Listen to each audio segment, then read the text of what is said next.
एक तरफ से नीतीश आज हाई लेवल की मीटिंग कर रहे हैं तमाम बड़े अधिकारियों के साथ और ये बता रहे हैं कि कैसे लॉ एंड ऑर्डर को मेंटेन किया जाए, कैसे शराबबंदी को सफल किया जाए। लेकिन इसी बीच एक खबर आ रही है और एक ऐसी खबर है जो इन तमाम जो दावे हैं शासन सरकार की उसकी पोल खोलता हुआ नजर आ रहा है। ये पूरी खबर मुजफ्फरपुर से है, जहां एक उत्पाद इंस्पेक्टर शराब माफिया से पैसा लेने के मामले में धरा गए हैं। बता दें कि मिठनपुरा के अनिल कुमार ने बताया है कि बकायदा 35,000 रुपए उसने दरोगा के अकाउंट में ट्रांसफर किए। इसके बावजूद वो दरोगा उस पर दबाव बना रहा था पिछले 1.5 से 2 महीने से कि वो शराब माफिया से पैसा वसूल कर लाए, नहीं तो फिर इसका अंजाम बुरा होगा। आपको बता दें कि मिठनपुरा के अनिल कुमार, जिनके बारे में बताया जाता है कि वो खुफिया के तौर पे काम कर रहा था, यानी शराब माफिया के बारे में थानेदार को सूचना देता था, लेकिन जो खबर निकलकर सामने आ रही है उसे पता चलता है कि शराब माफिया की सूचना तो देता था, लेकिन इसके बदले में उत्पाद विभाग के जो इंस्पेक्टर थे वो उसी शख्स के जरिए उन शराब माफिया से पैसा वसूलवाते थे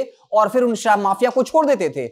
और अब उसी शख्स ने यानी मिठनपुरा के अनिल कुमार ने मद उत्पाद निषेध विभाग के अपर मुख्य सचिव के पाठक को बकायदा स्पीड पोस्ट के जरिए पत्र लिखा है और उत्पाद विभाग के इंस्पेक्टर पर कार्रवाई करने की मांग की है। यानी साफ तौर पे अनिल कुमार डरा हुआ इस बात से कि जो उत्पाद विभाग के इंस्पेक्टर हैं वो उससे कह रहे हैं कि आप शराब माफिया से पैसा वसूल कर लाइए, नहीं तो फिर आपको इसका अंजाम भुगतना होगा। यानी उसे फंसाने के बारे में, उस व्यक्ति को फंसाने के बारे में इंस्पेक्टर बात कर रहे हैं।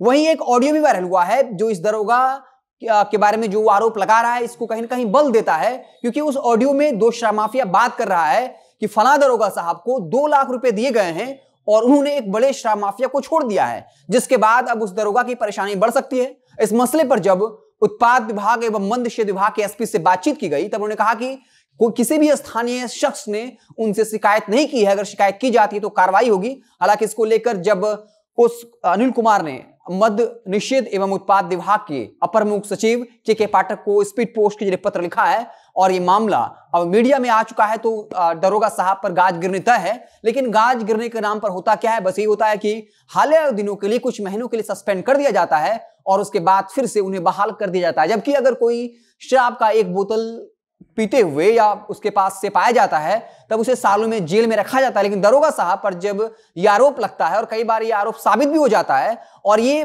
पहली दफा खबर नहीं है, इसके पहले गोपालगंज से भी खबर आई थी जहां एक जमीन विवाद को सुलझाने के लिए एक पक्ष को दरोगा साहब फोन लगाते हैं और कहते हैं कि आप हमें इतना पैसा दो, नहीं तो हम आपके पूरे परिवार को शराब के केस में फंसा देंगे। और सिर्फ ये एक ही घटना नहीं है, कदम कुआं थाना हो, अलग अलग जिलों से ऐसी खबरें आती हैं जहां दरोगा साहब शराबबंदी के नाम पर पैसा वसूली करते हैं। और पिछले दिनों हमने आपको एक खबर बताया था जहां मगध रेंज के आईजी और एसपी साहब की कुर्सी चली गई।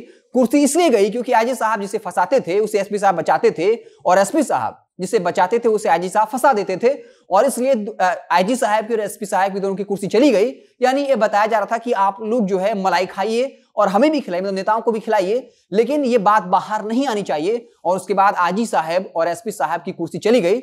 और आज जब सीएम नीतीश हाई लेवल की मीटिंग कर रहे हैं, ये बता रहे हैं कि बिहार में शराबबंदी को कैसे सफल बनाना है, वही एक खबर आना मुजफ्फरपुर के उत्पाद विभाग के इंस्पेक्टर का कि वो बाकायदा एक शख्स पर दबाव बनाते हैं जो कहीं ना कहीं गुप्तचर का काम करता है, जो शराब माफिया के बारे में सूचना देता है। वो इंस्पेक्टर साहब कहते हैं कि आप उन शराब माफियों से पैसा वसूल कर लाइए, नहीं तो इसका अंजाम बुरा होगा। और वो अनिल कुमार काफी डरा हुआ है और इसके लिए बाकायदा उसने जो अपर मुख्य सचिव के पाठक है उनके पास पत्र लिखा है और बाकायदा उस दरोगा से खुद को बचाने की अपील की है। हालांकि देखना होगा कि सरकार की तरफ से क्या कुछ कार्रवाई होती है। हमारी नजरें जो है वो बनी रहेंगी। आप देखते रहें जनता जंक्शन। बहुत बहुत धन्यवाद।